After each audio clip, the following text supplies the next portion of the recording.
Hello বন্ধুরা, সবাই ভালো থাকুন, সুস্থ থাকুন। এই দেখুন, আমি আজ বেগুনের ভর্তা বানাবো। তা আমি এইভাবে বানাই, কীভাবে বানাই সেটাও আপনাদের সঙ্গে একটু শেয়ার করছি। সবাই তো বেগুন পুড়িয়ে খান, তা আমি বেগুন না পুড়িয়ে অল্প একটু তেল দিয়ে এই কড়ার মধ্যে একটু নরম করে নিচ্ছি। এই দেখুন, আর এর মধ্যে আমি কী কী দেবো সেটা আপনাদের সঙ্গে একটু শেয়ার করি। এই দেখুন, এখানে আছে এটা পেঁয়াজ কালি, টমেটো, এটা হচ্ছে রসুন শাক, আর হচ্ছে কাঁচা লঙ্কা। এই দিয়ে এটা মাখবো। আর টমেটোটা এই বেগুনের মধ্যে একটু দিয়ে একটু হালকা ভাজা ভাজা করে নেব। আর আমার এই দিকে বেগুন দেখুন ভাজা ভাজা হয়ে গেছে, নরম হয়ে গেছে। এর খোসা এত পাতলা যে একটু বলি এখানকার বেগুনে, আর খুব বড় বড় বেগুনগুলো। এর মধ্যে আমি টমেটোটা দিয়ে দেবো একটু নরম করার জন্য।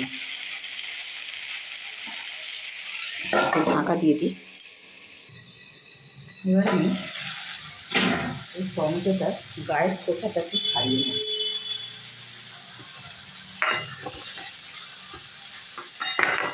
খোসাটা ছাড়াবো। আর এইখানে আমি এই রসুন শাকগুলো আগে দেবো। এই রসুন শাকগুলো আগে দিচ্ছি, একটু রসুনের গন্ধটা থাকবে না, একটু ভাজা করে নেবো।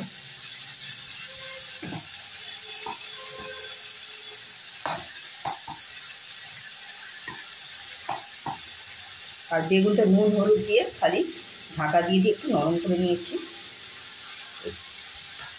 এর মধ্যে লঙ্কাও দিয়ে দেবো। লঙ্কার ঝাল আপনাদের নিজেদের পছন্দ মতো খাবে। আর পেঁয়াজ কালিটাও দিয়ে দেবো।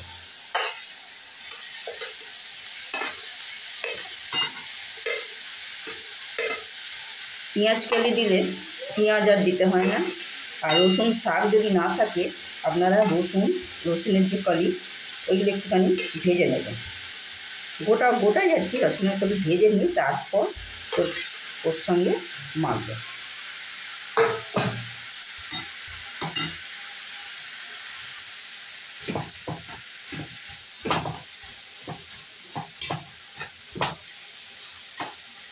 এইভাবে বানিয়ে রুটি দিয়ে খাবেন, খুব ভালো লাগে। আমার এখানে রসুন শাক, পেঁয়াজ কালি এগুলো পাওয়া যাচ্ছে বলে দিলাম। যদি এগুলো না পাওয়া যায়, আপনারা পেঁয়াজ কুচিয়ে আর রসুনের এই কলিগুলো, ওইগুলো সব কুচিয়েও দিতে পারেন, গোটাও দিয়ে পরে আপনারা মেখে নিতে পারেন। এইভাবে এটাকে ভালো করে ফুটানো। জল আছে, জলটা একটু শুকিয়ে যায়, পেঁয়াজের তো জল বেরোয়। আলাদা বেগুন তুলে আর করলাম না, এখানটায় করলাম।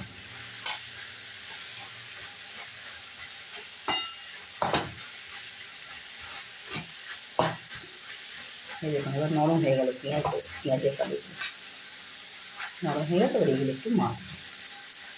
আর এই টমেটো গায়ের যে এটা আছে না, খোসাটা একটুখানি ছাড়িয়ে নেব। এবার টমেটোটা একসঙ্গে পেস্ট করে নিই।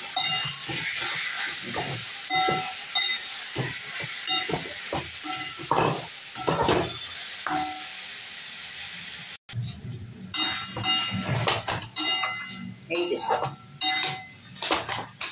এইভাবে আপনারা মাঝে মাঝে বানিয়ে খাবেন বেগুনের ভর্তা।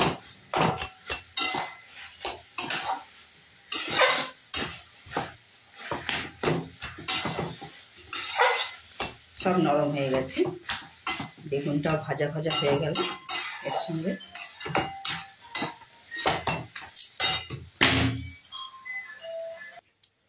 এই দেখুন, বেগুনের ভর্তা আমার বানানো হয়ে গেল।